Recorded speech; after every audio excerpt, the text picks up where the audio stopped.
In your opinion, what is the direction online marketing is heading?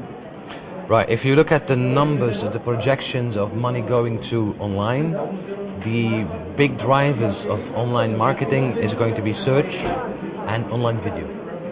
Right, search because it's really very effective and it's working much harder for your brand than banner ads, for example. And online video because we have now bandwidth, we have the penetration, we have the computers that can run online video. So it's basically going a little bit away from banners and now doing the real stuff. How should the advertising agency and marketing people integrate the new communication channels offered by the internet? Yeah, that's a very good question. Because you have to think of your objectives, your target group, and then consider your global mix. Right? And then online can help in certain ways. Right? Online can help in building brand awareness, online can help in increasing sales, online can help in increasing the loyalty of your consumers. So basically the internet can do what the other tools can do in offline. Right? Now the thing is that you have to, what we see is there's a big marketing gap. The eyeballs are moving online. The money, the advertising money, is not there yet.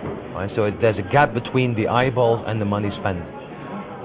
For example, here in Romania, I think it's 3% of the global ad spend goes digital, and there are more eyeballs. The penetration is bigger than just 3%. Right? So what you have to do is into your global mix, basically really think about the objectives, really think about the target group, and then compare the internet to all the other media you're using and ask yourself the question, if this is my objective and if this is my target group, perhaps I'm better off doing things online than in other media. How does the internet influence the mass media sector?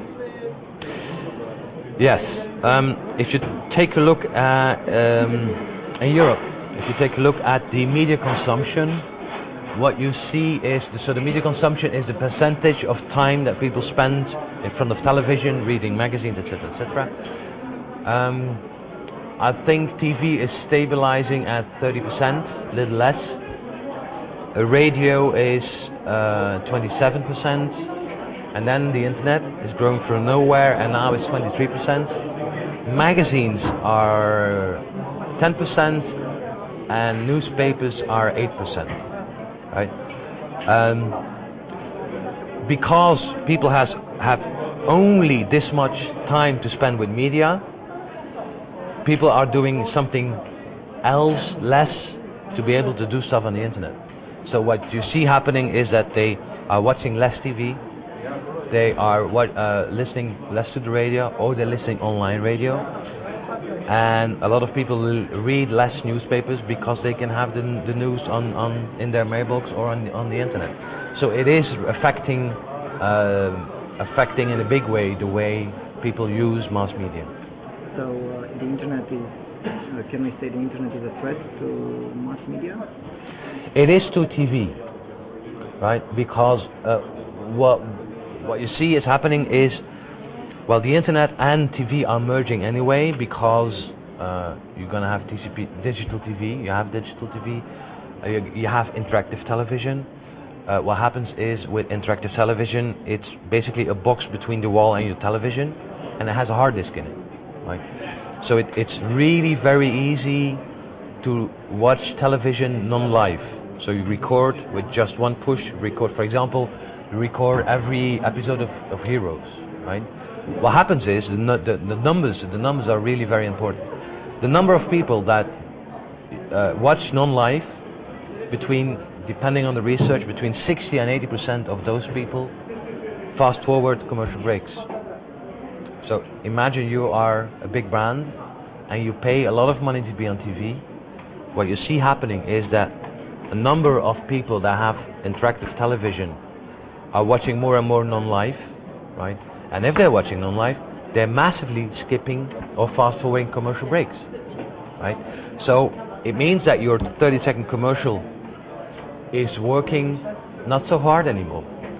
And what what the result of that is that the big guys like Unilever, Procter & Gamble, whatever, they are now talking to the TV stations saying, hold on a second, we are paying X amount of euros for GRPs, we're not prepared to pay that anymore because you're not delivering, right?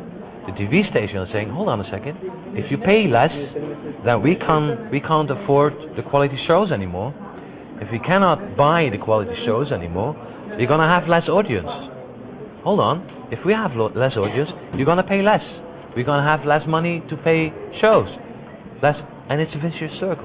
So I don't want to be in the TV industry for the moment because it's pain to be in the TV industry. Nobody really has the answer. Some smart people are thinking of it. That's why what you see happen in America, that CBS and all the big networks are massively moving online. Right? That's why all of a sudden Hollywood is really scared about the internet, about movies that you can download on peer-to-peer networks, and they are hoping to find the sort of Steve Jobs that fixed the music industry. So they're hoping to find somebody who will fix online movies.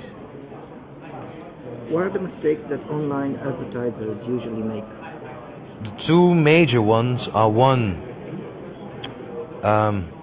being okay with spending money on a medium that only gets you 0.4% click-throughs, and that's banner ads, right? If you have any other medium that only has 0.4% effectiveness, you would not do it. Imagine that TV all of a sudden has an 0.4% reach or effectiveness.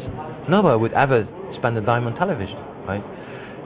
Now, because banner ads are the first way to do advertising on the internet, and because not everybody is aware of search and the effectiveness of search, etc., people tend to be pleased with 0.4%, right? Which is not a viable business model. And again, some people will fix that. I think Google will fix it, but other people can fix it too. That's one thing. The other thing, again, is brands that want to put up websites and then do nothing but still expect people to come. If you have a website and you only have one-time visitors, it's a shame to have a website because it's not really very efficient for your brand. How should they create return visitors? Yes, it's for example, for an FMCG brand, or take for example Pepsi, right? Pepsi went through all the phases. They started off in the internet trying to do really neat stuff. They, technology-wise in the beginning, then they had this phase where they became a portal, right? But again, you're doing, if you want to make a portal website, all of a sudden you are really competing with Yahoo and stuff, so you can never win that. And what Pepsi is now doing is basically they just launched a site called PepsiStuff.com. And what you do is there's a code in the cab, and if you type in the code, you can gather points. And if you have enough points, you can buy stuff, or you can get stuff from Amazon, which is basically a sort of promotional thing, right? But it's a good place for Pepsi to be in. It's a good spot to be in. What do you think about Romanian advertising ideas? Right. If I compare that with the ideas I see in other CEE countries, it's sort of confirming a sort of cliche that Romanians are creative people. You see that in the work. The stuff that I see out of our office here can easily compete with stuff that is originated in UK or in France or Belgium, where I come from. It's really good work. But that again, it's just confirming the sort of cliche that Romanians are creative people, so no problem there. How do you think the digital media will evolve in 2008?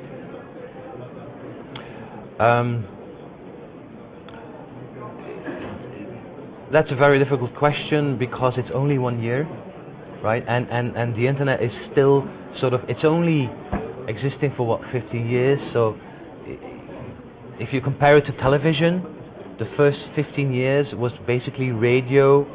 It was radio with images. There was a reader and reading stuff, and nothing really funny happened.